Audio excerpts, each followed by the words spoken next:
चर्चा दिल्ली की होगी। पहले सीएम की कुर्सी गई, फिर दिल्ली वालों ने सत्ता से भी दूर कर दिया और अब सीएम बंगले पर केजरीवाल बुरी तरह फंसते नजर आ रहे हैं, क्योंकि दिल्ली में बीजेपी सरकार बनते ही सबसे पहले 14 लंबित सीएजी रिपोर्ट, हम आपको पूरी लिस्ट दिखाएंगे। 14 लंबित सीएजी रिपोर्ट विधानसभा में पेश की जाएगी, जिसमें आलीशान बंगले के निर्माण के साथ आबकारी नीति से जुड़ी रिपोर्ट है। माना जा रहा है कि दिल्ली सरकार के 6 ऐसे विभाग हैं जिनसे जुड़ी सीएजी की रिपोर्ट पेश होने के बाद आपके बड़े नेताओं और जो पूर्व मंत्री रहे हैं, जो मंत्री रह चुके हैं, पूर्व मंत्रियों की मुश्किल बढ़ सकती है। इसके साथ ही आप विधायक अमानतुल्लाह खान पर दिल्ली पुलिस की नजर पहले से है। दिल्ली पुलिस की टीम को जान से मारने की धमकी देने का आरोप लगा है। दिल्ली पुलिस की कई टीमें अमानतुल्लाह खान की तलाश में इस वक्त 3 राज्यों में छापेमारी कर रही है। पुलिस कह रही है कि अमानतुल्लाह खान सामने आकर जांच में सहयोग करें। एक आरोपी को छिपाने का आरोप है और यह भी नतीजे आने के अगले दिन जब एक आरोपी को तलाशती हुई पुलिस पहुंची तो अमानतुल्लाह खान ने आरोप के मुताबिक उसको बचाने की कोशिश की और पुलिस वालों से ही भिड़ गए। उधर पुलिस और अमानतुल्लाह के बीच ब्लैकमेल, माफ कीजिएगा, ब्लेम गेम चल रहा है। आज इस पर हल्ला बोल करेंगे कि क्या सरकार गई और अब मामला शिकंजे तक पहुंच रहा है, मुश्किलों में घिर रही है आम आदमी पार्टी के तमाम नेता मंत्री। पहले ये रिपोर्ट देखिए, फिर चर्चा की शुरुआत करें।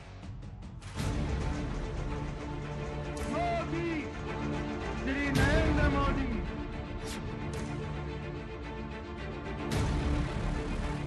केजरीवाल से पहले दिल्ली वालों का मोह भंग हुआ, उसके बाद अब आलीशान बंगले के मामले में केजरीवाल मुश्किल में घिरते दिख रहे हैं। दिल्ली में भगवा परचम के बाद बीजेपी उनके आलीशान बंगले समेत कई मामले से जुड़ी सीएजी रिपोर्ट विधानसभा में पेश करने वाली है। इसका ऐलान बीजेपी मुख्यालय में जश्न के दौरान पीएम मोदी खुद कर चुके हैं। मोदी, मैं गारंटी दे रहा हूं, पहले विधानसभा सत्र में ही सीएजी की रिपोर्ट सदन में रखी जाएगी। जिसने भी लूटा है उसको लौटाना पड़ेगा। अरविंद केजरीवाल ही नहीं, मनीष सिसोदिया और आपके कई बड़े नेताओं और पूर्व मंत्रियों की मुश्किलें भी बढ़ सकती हैं, क्योंकि सीएजी रिपोर्ट में रडार पर ये 6 विभाग हैं। आबकारी विभाग, पीडब्ल्यूडी, स्वास्थ्य विभाग, शिक्षा विभाग, यमुना सफाई और डीटीसी विभाग। सीएजी रिपोर्ट में कहा गया है कि कई अहम फैसले कैबिनेट या दिल्ली उपराज्यपाल की मंजूरी के बिना मनमाने ढंग से लिए गए। इन 14 लंबित सीएजी रिपोर्ट में से 11 अरविंद केजरीवाल के मुख्यमंत्री काल से संबंधित है। इधर बीजेपी ने साफ कर दिया है कि दिल्ली का नया सीएम केजरीवाल के बनाए आलीशान बंगले में नहीं रहेगा। शीश महल में तो मंत्री और मुख्यमंत्री का जाने का सवाल ही पैदा नहीं होता। भारतीय जनता पार्टी का कार्यकर्ता भी 100 फुट की दूरी से जाएगा। वहां की तो परछाई भी बड़ी बेकार है। और मैं एक महामंत्री के नाते प्रदेश का, मैं ऐसा विचार रखूंगा कि शीश महल को भ्रष्टाचार का म्यूजियम बनाया जाए। लोग जब कुतुब मीनार देखने आते हैं, बिरला मंदिर देखने आते हैं, अक्षरधाम देखने आते हैं, जंतर मंतर देखने आते हैं, तो जंतर मंतर के पास एक भ्रष्टाचार का नमूना केजरीवाल का जो था, अन्ना हजारे के कंधों पर बैठकर जो उसने भ्रष्टाचार की हदें पार कर दी, तो लोग देखने आएंगे तो लोगों को लगेगा कि वास्तव में दिल्ली की जनता बधाई की पात्र है। ऐसे पापी व्यक्ति को उन्होंने विधानसभा तक जाने से रोक दिया। वहीं बीजेपी विधायक और दिल्ली बीजेपी के पूर्व अध्यक्ष विजेंद्र गुप्ता ने एलजी से मिलकर मांग की है कि सीएम बंगले को केजरीवाल ने जितना बड़ा किया था उसे वापस 10,000 गज का किया जाए और बाकी बची जमीन पर सरकारी क्वार्टर बनाए जाए।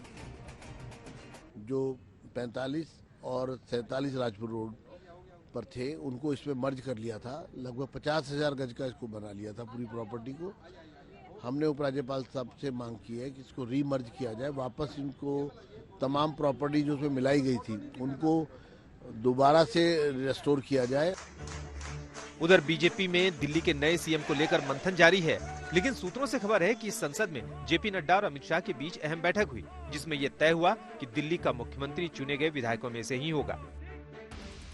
उधर दिल्ली के ओखला से आप विधायक और पूर्व मंत्री अमानतुल्लाह खान को लेकर भी सियासी संग्राम हो रहा है। दिल्ली पुलिस और अमानतुल्लाह खान के बीच लुका छिपी का खेल चल रहा है।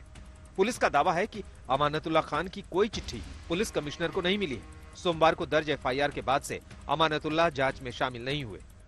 एक तरफ अमानतुल्लाह खान की तलाश में दिल्ली पुलिस की क्राइम ब्रांच, स्पेशल सेल और लोकल पुलिस की टीमें लगी हुई हैं।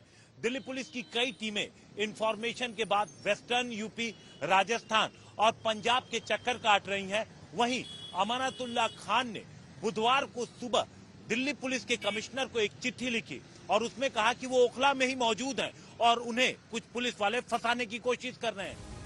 वहीं अमानतुल्लाह ने दिल्ली पुलिस कमिश्नर को चिट्ठी लिखकर खुद को फंसाए जाने की बात कही है, लेकिन पुलिस आरोपों को खारिज कर रही है। देखिए, ऐसी अभी तक कोई चिट्ठी मुझे जो है अभी तक रिसीव नहीं हुई है। देखिए, अभी जो है इन्वेस्टिगेशन चल रही है और जो संपर्क किया जा रहा है, कोशिश की जा रही है उनको ट्रैक करने की। अभी तक कोई संपर्क नहीं हो पाया। सरकारी काम में बाधा पहुंचाने के आरोपी अमानतुल्लाह खान की तलाश में दिल्ली पुलिस 3 राज्यों में छापेमारी कर रही है। सोमवार को ही पुलिस ने अमानतुल्लाह खान के खिलाफ FIR दर्ज की। अमानतुल्लाह खान पर न सिर्फ अपराधी को भगाने और बचाने का आरोप है, बल्कि सरकारी काम में बाधा डालने के साथ दंगे से जुड़ी BNS की धारा भी लगाई गई है। अमानतुल्लाह पर माहौल बिगाड़ने और भीड़ को उकसाने का भी आरोप है। देखिए आखिर क्यों अमानतुल्लाह पर दिल्ली पुलिस को धमकी देने का आरोप लग रहा है। अमानतुल्लाह ने कहा, तुम्हारी यहाँ आने की हिम्मत कैसे हुई? पुलिस टीम ने आरोपी को पकड़ने में कानून का हवाला दिया तो अमानतुल्लाह खान ने कहा, मैं ऐसी पुलिस और कोर्ट कुछ नहीं मानता। इसके बाद आप विधायक अमानतुल्लाह खान ने पुलिस को धमकी दी, ये इलाका हमारा है, यहाँ से निकल जाओ वरना जिंदा निकलना भारी पड़ेगा। अमानतुल्लाह खान ने आगे धमकी में कहा, हमारी आवाज पर इतने लोग इकट्ठे हो जाएंगे कि तुम लोगों का पता भी नहीं चलेगा तुम कहाँ गए। अमानतुल्लाह खान ने पुलिस कर्मियों को धमकी देते हुए कहा, मैं तुम्हारी वर्दी उतरवा दूंगा, मेरे ऊपर एक और केस लगने से कोई फर्क नहीं पड़ता, तुम्हारा यही काम करवा दूंगा और कोई गवाह भी नहीं मिलेगा। विधायक अमानतुल्लाह खान आपराधिक चरित्र के आदमी हैं। पहले भी उन पर कई मुकदमे चल रहे हैं जहां बार बार वो कानून के साथ खेलने की कोशिश करते हैं, लेकिन इस बार ये उनको महंगा पड़ने वाला है, क्योंकि जिस तरह का कृत्य उन्होंने किया है कि हत्या के आरोपी को, जिसको कोर्ट का ऑर्डर है गिरफ्तार करने का, उसको बचाने की कोशिश उन्होंने की है। कानून अपना काम करेगा, लेकिन ऐसे लोगों को कानून सख्त से सख्त सजा दे, ऐसा हम निवेदन करते हैं। दिल्ली की जनता ने भाजपा को चुना है और वो एक सकारात्मक राजनीति करेगी। अब फिर से वही अपनी मनगढ़ंत कहानियां और झूठे आरोप आम आदमी पार्टी के नेताओं पर लगाना, ये सब बंद करेगी आम आदमी। तो पुलिस अपनी नाकामियां छुपाने के लिए एक उल्टा केस अमानतुल्लाह खान जी पर बना रही है, अपने पॉलिटिकल मास्टर्स के कहने पे बना रही है। फिलहाल दिल्ली में नई सरकार बनने से पहले ही इसका ट्रेलर दिखने लगा है कि आगे 5 साल बीजेपी और आप के बीच कैसा संग्राम होगा। आज तक ब्यूरो।